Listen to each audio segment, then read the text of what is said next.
बात करेंगे HDFC bank के बारे में। जैसे कि आप सबको इस शेयर के बारे में पता है और मैंने भी रिसर्च करी कि स्टॉक के बारे में आपको बताना चाहिए। मैंने पहले भी काफ़ी सारी वीडियोस बनाई है। अभी करंटली चल रही है 1607 रुपये की और प्रीवियसली अगर देखा जाए इस साल के लो की तो 1271 रुपये तक गई थी। और सबसे हाई की बात करी जाए तो करीब करीब 1722 रुपीज तक गई थी और मार्केट कैप इसका करीब करीब 9 लाख करोड़ के आसपास है। 4000 करोड़ और बढ़ जाए तो 9 लाख करोड़ कंप्लीट हो जाएगा।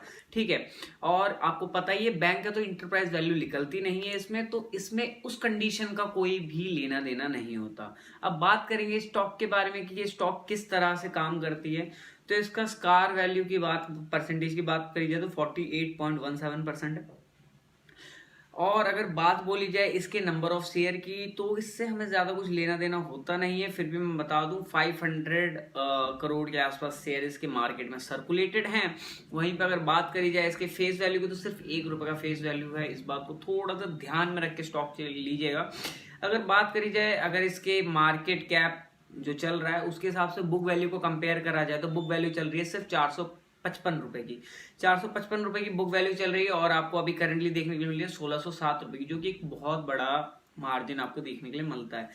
पर ऐसा नहीं है कि कंपनी का प्रॉफिट ग्रोथ खराब है। प्रॉफिट ग्रोथ 18% से चल रहा है कंपनी का। अगर बात बोली जाए वहीं पे कंपनी के प्रमोटर होल्डिंग तो 25.6% की प्रमोटर होल्डिंग देखने के लिए मिलती है। अर्निंग पर शेयर 72.89% की, जो कि काफी अच्छा है। वहीं पे बोला जाए ROE तो ROE 16.67% का देखने के लिए मिलता है। अगर बात बोली जाए ROCE की तो 14.62, दोनों के दोनों नॉट बैड हैं, बहुत अच्छा है। अगर बात बोली जाए वहीं पे कंपनी की कोई प्रमोटर होल्डिंग का कुछ है या नहीं, ऐसा कुछ तो हमें ऐसा कुछ भी देखने के लिए नहीं मिलता, जो कि बहुत अच्छी बात है। मतलब पिछली बार से कोई प्रमोटर होल्डिंग गिरी नहीं है, जो कि एक अच्छी चीज इसमें देखने के लिए मिलती है। तो इस स्टॉक में हमें पैसा लगाना चाहिए नहीं लगाना चाहिए अभी इतनी सी बात में नहीं पता चलने वाला। अभी थोड़ी और चीजों का हमें देखना चाहिए। फाइनेंशियली कंपनी अच्छी खासी स्टेबल देखने के लिए मिलती है। वहीं पे चार्ट में हमें अगर देखें तो कम से कम 4 से 5 बार आपको पैसा कमाने का मौका मिला है, ऐसा नहीं है नहीं मिला। ठीक है, राइट, पैसा कमाने का मौका मिला है। HDFC बैंक के बारे में बात बोल जाए पीयर कंपैरिजन सबसे ऊपर आती है। उसके बाद ही आपको बहुत सारे बैंक देखने को मिलते हैं, जैसे ICICI, Kotak Mahindra bank, axis bank, Indus bank, IDBI, ये सारे उसके बाद ही देखने के लिए मिलते हैं। और ये टॉप 6 बैंक्स आपको देखने के लिए मिलते हैं। वहीं पर अगर बात बोली जाए इस कंपनी के बारे में तो कंपनी का ROE डाउनवर्ड है, राइट।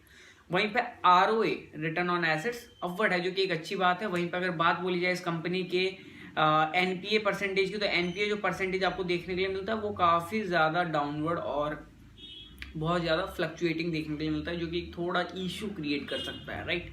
वहीं पे अगर निप परसेंटेज की बात बोली जाए तो निप परसेंटेज आपको डाउनवर्ड स्लोपिंग में ही देखने के लिए मिलता है with a small fluctuation, right.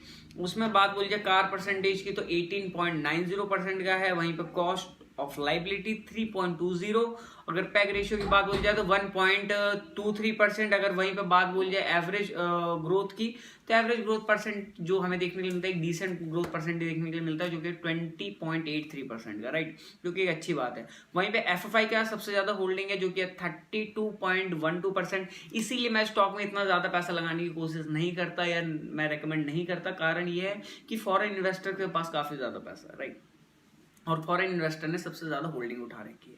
अगर बाई चांस ये होल्डिंग टूटती है तो इट्स लाइक कि कुछ भी हो सकता है। मार्केट इतनी बुरी क्रैश कर सकती है क्योंकि इनकी होल्डिंग इन्होंने होल्ड कर रखी है, क्योंकि इनकी जो होल्डिंग है वो भी मार्केट होल्डिंग में ही माना जाता है, राइट। प्रमोटर होल्डिंग अलग होता है, उसके अलावा जितनी भी होल्डिंग होती है वो मार्केट होल्डिंग में मानी जाती है। आपको अगर ये सारी चीजें डिटेल में जाननी हो तो जल्दी से जल्दी ज्वाइनिंग बटन को दबाओ यार, मेरे कोर्स को सब्सक्राइब करो और अगले महीने से कोर्स में ज्वाइन करो यार। और दूसरी बात यह है कि 10K सब्सक्राइबर की रेस में हम दौड़ रहे हैं, तो जल्दी से जल्दी सब्सक्राइब बटन दबाओ और हमें 10K तक पहुंचाओ और वीडियो को लाइक करना बिल्कुल ना भूलो। तो बात करते हैं उसके बाद DRI के पास, डायरेक्ट इन्वेस्टर के पास सबसे ज्यादा होल्डिंग उसके बाद देखने को मिलती है, जो कि 27% की होल्डिंग है। उसके बाद जाके प्रमोटर आता है, उसके बाद जाके पब्लिक आते हैं 14%। तो एक डिसेंट बात मैं आपको बताता हूँ, बहुत सिंपल और बहुत ही ईजी बात, कि जब तक प्रमोटर होल्डिंग बढ़ती नहीं है, जैसे कि हमें देखने के लिए मिला था कि पिछले कुछ टाइम से प्रमोटर होल्डिंग थोड़ी बहुत गिरती हुई भी दिखी है, FFI की होल्डिंग बढ़ती हुई दिखी है, ये एक थोड़ी हमें चिंताजनक बात इसमें देखने के लिए मिलती है। अदरवाइज मुझे स्टॉक में बहुत सारी चीजें अच्छी नहीं लगती। जैसे मैं पॉइंट्स आपको गिनाता हूँ। प्रॉफिट ग्रोथ अच्छा है, पर प्रॉफिट ग्रोथ उस बेस पे नहीं है जिस बेस पे कंपनी है।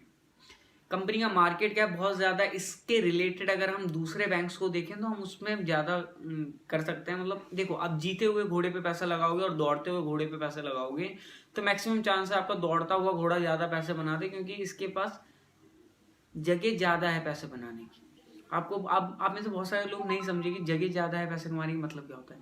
जगह ज़्यादा है मतलब पहले ये जो जीत चुका है घोड़ा, अब उस पर ट्रैक में दौड़ने के लिए कुछ नहीं बचा, पर जो घोड़ा घोड़ा दौड़ रहा है उसके पास ट्रैक में दौड़ने के लिए बहुत चीजें बची हैं। तो वो मार्केट कवर कर लेना, वो इस मार्केट कैप पे आ जाए तो शायद ये पैसा जो आपने उसमें लगाया 4, 5, 10 गुना भी हो जाए, पर इस कंडीशन में होना मुश्किल है। ठीक है।